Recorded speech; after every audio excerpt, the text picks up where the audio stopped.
गोवंश की रक्षा करना प्रत्येक भारतीय का संविधान प्रदत्त मौलिक अधिकार है। महामंडलेश्वर स्वामी अखिलेश्वरानंद गिरी, अध्यक्ष मध्य प्रदेश गो संवर्धन बोर्ड कार्य परिषद। उत्तर प्रदेश के प्रयाग उच्च न्यायालय का गोवंश रक्षा से संबंधित विगत दिनों का निर्णय और उस पर की गई भारतीय संस्कृति पर आधारित सकारात्मक टिप्पणी अत्यंत महत्वपूर्ण और स्वागतीय के साथ साथ अभिनंदनीय है। अभी हाल ही में माननीय न्यायाधीश ने जो गाय से संबंधित भारतीय मान्य परंपरा से संबंधित अपने बेबाक विचार व्यक्त किए हैं, वह भारतीय संविधान की गोवंश सुरक्षा संबंधी मंशा के अनुरूप है तथा गोमांस भक्षियों के गाल पर करारा प्रहार भी है। संसार में किसी भी प्राणी का जन्म और मृत्यु ईश्वर का अधिकार है। संसार में जन्म लेने वाले प्रत्येक देहधारी का मृत्यु पर्यंत जीवन जीना उसका मौलिक अधिकार है। मनुष्य को किसी के जीवन को विनष्ट कर देने का कोई हक नहीं। वैसे भी भारत में पराधीनता के कालखंड से ही गोवंश की रक्षा का स्वर, चाहे वह जन आस्था से जुड़ा लोक स्वर रहा हो या संवैधानिक निर्णय का विधायी स्वर हो या पराधीन भारत के परकीय शासकों का नीतिगत निर्देश, सभी ने गोवंश के प्रति उदारता ही प्रकट किया है। पराधीन भारत में स्वाधीन भारत के लिए स्वतंत्रता संग्राम के स्वर को बुलंद करने वाले महात्मा गांधी भी यही कहते थे कि स्वाधीनता प्राप्ति करने से भी बड़ा और अहम प्रश्न है मेरे लिए गोवंश की सुरक्षा। वे अत्यंत और मुखर होकर कहते थे, मैं स्वतंत्र भारत के शासकों से भारत के संविधान में सर्वप्रथम संपूर्ण गोवंश की हत्या पर पूर्ण प्रतिबंध लगाने वाला कानून बनवाऊंगा। स्वतंत्र भारत में भी समय समय पर राज्यों की सरकारों ने गोवंश की रक्षा के लिए कानून बनाए। राज्यों के उच्च न्यायालयों ने राज्य सरकार के बनाए कानूनों की पुष्टि की। इससे भी संविधान की मंशा पुष्ट हुई।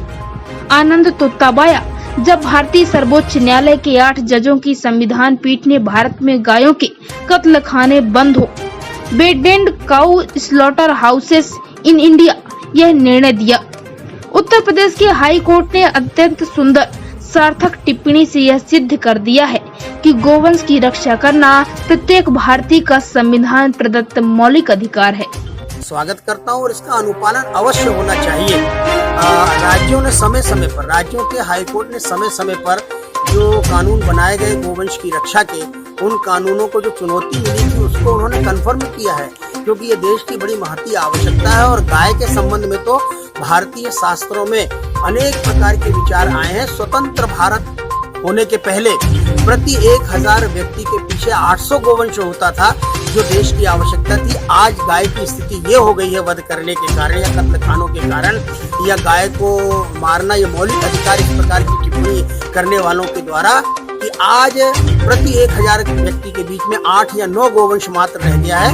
क्योंकि गाय हर युग में प्रासंगिक रही है, गोदुग्ध हर युग में प्रासंगिक रहा है, इसलिए उसकी रक्षा करना और उसकी रक्षा का इससे सर्वश्रेष्ठ उपाय क्या हो सकता है कि जब उसे हम राष्ट्रीय प्राणी घोषित करेंगे तो उसके प्रति हमारे मन में श्रद्धा होगी और उसके रक्षा का विचार आएगा। इसलिए हाई कोर्ट ने जो निर्णय दिया है वो बड़ा महत्वपूर्ण निर्णय है। और सुप्रीम कोर्ट के 8 जजों की जो संविधान पीठ थी, उसने जो निर्णय दिया था, उसने कहा था कि गायों के कत्ल खाने तो भारत में पूरी तरह से बंद हो जाने चाहिए। ये उसकी ही पुष्टि करता है। कई राज्यों ने इस प्रकार के निर्णय दिए हैं राज्य के हाई कोर्ट ने, तो ये निर्णय बड़ा समसामयिक है। और इस समय गो भक्तों की जो भावना देश में है और देश को लेकर जो चिंता चल रही है, आर्थिक दृष्टि से चिंता चल रही है, आत्मनिर्भर की दृष्टि से भारत आत्मनिर्भर बने, ये जो चिंता चल रही है, स्वावलंबन की दृष्टि से जो चिंता चल रही है, उसमें गाय का बड़ा महत्वपूर्ण योगदान हो सकता है और रहा है। क्योंकि गाय आर्थिक समृद्धि का आधार रही है, गाय कृषि समृद्धि का आधार रही है, गाय पर्यावरण की संरक्षिका रही है। इस दृष्टि से भी हमको विचार करना चाहिए। धर्म के दायरे में या आस्था के दायरे में या संस्कृति के दायरे में रखते हुए भी हम इसको कई विधाओं के दायरे में रखते हैं, इसलिए टिप्पणी बड़ी महत्वपूर्ण है। कितना लाभ होगा गाय को इससे आगे? इससे बहुत बड़ा लाभ होगा। भारत आत्मनिर्भरता की ओर जाएगा और गो आधारित देश में एक अच्छा मॉडल तैयार किया जा सकता है।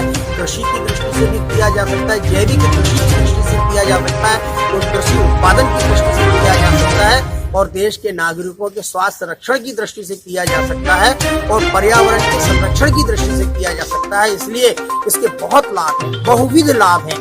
क्योंकि जब हम गाय को केंद्रित करते हैं तो गाय के चारों ओर भारत के अनेक प्रकार के विज्ञान, अनेक प्रकार की साइंस, अनेक प्रकार के शास्त्र की परिक्रमा लगाते दिखते हैं, क्योंकि गाय का संबंध धर्म शास्त्र से है, गाय का संबंध अध्यात्म से है, गाय का संबंध पर्यावरण से है, गाय का संबंध अर्थशास्त्र से है, गाय का संबंध कृषि शास्त्र से है, गाय का संबंध विज्ञान से है। ये सारी विधाओं को प्रभावित करने वाली, इसलिए गाय कोई छोटा मोटा प्राणी नहीं है, ये संपूर्ण विश्व की माता है। गावो विश्वस्य मातरः जब हमारे यहाँ वेदों में कहा गया है, तो इस दृष्टि से गाय पर बड़े रिसर्च भी हुए, भारत में भी रिसर्च हुए, विदेशों में भी रिसर्च हुए। और मुझे स्मरण आता है जब मैं पिछले कार्यकाल में गो संवर्धन बोर्ड का चेयरमैन था, उस समय मेरे मन में विचार आया था कि दुनिया भर की संसद लगती है, तो एक बार गो संसद लगा करके गो और कृषि वैज्ञानिकों को एक साथ निकाला जाए और उनका अभिमत लिया जाए गाय के संबंध में। तो आज पूरे विश्व में जो अमेरिका जैसा देश, रूस जैसा देश, अनेक देश जो है, खाड़ी के देशों में भी गाय के संरक्षण का विचार चल रहा है, क्योंकि गाय का दूध अमृत है और इस अमृत पानी की दृष्टि से जीवन में अमरता का बोध होता है। इसलिए सुप्रीम कोर्ट की टिप्पणी हो चाहे हाई कोर्ट की टिप्पणी हो, ये बड़ी महत्वपूर्ण हो और समसामयिक है और युगानुकूल है। इसलिए मुझे विश्वास है कि केंद्र सरकार की भी दृष्टि जाएगी इस टिप्पणी पर और राज्य सरकारों की भी दृष्टि जाएगी इस टिप्पणी पर। ये बड़ा महत्वपूर्ण फैसला